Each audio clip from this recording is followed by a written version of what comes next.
नमस्कार दोस्तों, मैं हूं डॉक्टर मोनिका सिंह। आज समझते हैं एंडोमेट्रियोसिस क्या है।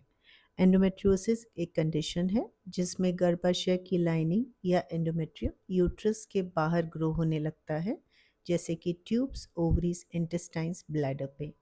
कई बार ये और दूर ग्रो होता है, जैसे कि डायफ्राम और सिजेरियन स्कार या किसी और सर्जरी के स्कार। एंडोमेट्रियम बनता कैसे है? जब बॉडी में ईस्ट्रोजन बढ़ता है तब यूट्रस की लाइनिंग डेवलप होती है और मोटी होती जाती है। जब ईस्ट्रोजन मासिक चक्र से पहले खत्म होता है तब ये लाइनिंग ब्रेक होके माहवारी के तौर पे बाहर आती है। लेकिन कुछ मेंसेस का ब्लड ट्यूब्स के ज़रिए पेट के अंदर भी जाता है। नॉर्मल लेडीज़ में ये जो ब्लड अंदर जाता है ये अपने आप से डिस्ट्रॉय हो जाता है बॉडी के मैक्रोफेजेस से। बट एंडोमेट्रियोसिस में ऐसा नहीं होता। ये ब्लड और इसका टिश्यू ट्यूब्स, ओवरीज, इंटेस्टाइन्स पे जम जाता है और बढ़ने लगता है। जब मेंसेस होता है तो ये टिश्यू फूल जाता है, क्रॉनिक इन्फ्लेमेशन करता है और इसके पास बाहर जाने का कोई तरीका नहीं है। तो ये बॉडी में जमा होने लगता है।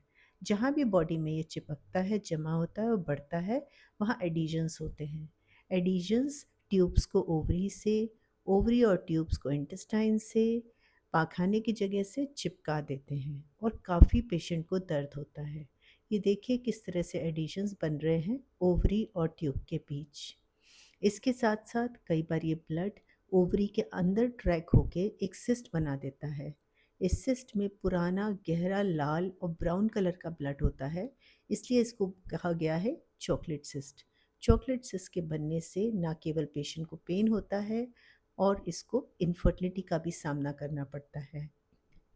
एंडोमेट्रियोसिस में इनफर्टिलिटी काफ़ी वजह से होती है, खास तौर पे इस वजह से कि oocyte और स्पर्म दोनों का ट्रैवल एंड ट्रांसपोर्ट डिस्टर्ब होता है।